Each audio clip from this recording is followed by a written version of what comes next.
Welcome back to a hot, hot show. Flatly, the Cowboys aren't good on the road. They're just not. That's a silly play. Brew, that's got to weigh into your grade. Now 3-5 away from Dallas and mustered 20 points in Miami. Here's Dak postgame. I mean, hell, we're this whole narrative changes off of, unfortunately, one play out there. I mean, the guy misses a field goal. We're in here talking about a completely different outlook. So let's not lose sight of that. I mean, that's the game of football. And a lot of times, you know, we flip the script off of one play in that sense. And these guys, we're not going to do that. It sucks. We hate to lose. Nobody's taking any moral victories from this. We will take some confidence, but we're not taking any moral victories. What? It sounds like he was taking a little bit of a moral victory. Fumbled at the 1 yard line. Also, the field goal he's talking about was not exactly like the Jake Elliott one from a few weeks ago, like 59 yards in tough conditions. They marched right down. You can't speak on somebody else actually delivering. Yeah, that was weird. That was Go ahead, Bruce. Sorry. Brew, your grade for the Cowboys. It's one of First Things First favorite franchises. Yes, it Look, is. a lot of people might come up here and say, it was a close game. You're playing a 10-11 win team in their building. You played them well. You lost on a last-second field goal. All right? But not me. All right? I expect more from the Cowboys. Y'all know I grade tough. Yeah. And so Dak is exactly right talking about the little things. But the thing is this, and I think you all know where I'm going to go. They always seem to be on the wrong side of the little things. That's why they lost in Philly, right? The little things. At the end zone, Jake Ferguson, the tight end didn't get in. That's right. Dak stepping out of bounds. And in this game, they were about to take control. Go up 7-0, and they fumble. They weren't forced. They fumbled. The guy didn't even get hit. Fumble at the goal line. And they should have scored the play before. Yeah, Pollard almost like he was about to coast in, right? Weird. Like he thought That he was. was It was very weird. weird. Absolutely, those little things always come to bite the Cowboys. Now they gave up 4 sacks as well. Dak was under a lot of pressure, and Dak wasn't horrible. But what I see is Dak has been playing. He's had a very good season. There's no doubt, but at least on the road, he can't really carry them. He's not on that Mahomes, Allen level where, like, they're not a running team anymore. They can run fine, but they're not going to, like, his whole career, like, they've just pounded the ball, and then Dak makes some great plays. They need him to carry them, and on the road, I don't think he can do it. So, look, I thought it wasn't an F game by any stretch. No. I thought about a C- just because they played okay. But like I said, they had their antennas up. Whoa, that's a harsh grade. Tough grader. Hold on, look. They had to listen all week about how they can't win on the road. Right? Yeah. They were facing a team that was 0-3 against teams with winning records.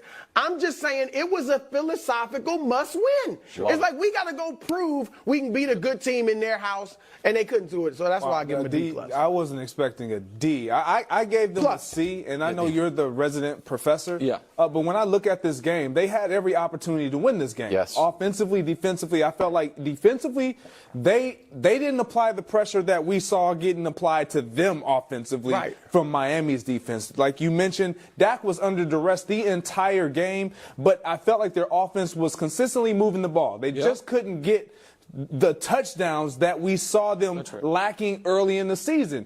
That's what I feel like it has been the difference with the Dallas Cowboys. Defensively, they just haven't been right as of late. Like trying to get pressure on opposing quarterbacks, creating turnovers, none of those things popped up in this game. And so for me, I felt like it was a C game because they still had a chance to win this game. Despite what Dak is talking about the Miami Dolphins executing and actually delivering, the defense didn't get the stop that they needed. That's right. Offensively, they didn't go down and score when they had the ball. Or, I'm sorry, they did go down and score when they had the ball last. So I didn't feel like they did everything to lose the game. They did more to win it than they did to lose it. Defensively, they didn't step up. Listen, the game obviously, I thought Dak was, at first when I was listening to the press conference, I thought he was going to be talking about the fumble in the goal line. I mean, that's the game.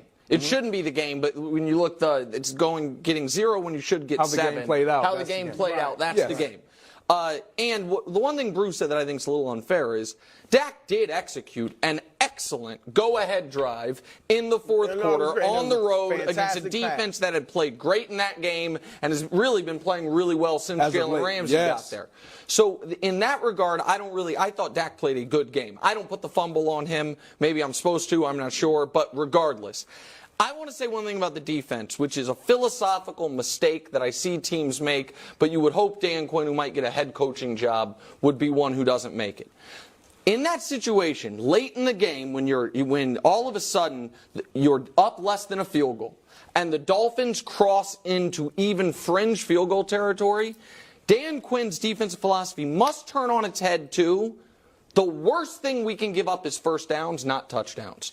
And it's got to be all risk, all reward plays. Like all-out blitzes, all these things to where either you're not getting a field goal or you're scoring now. Yes. And we're going to get the ball back down less than a touchdown.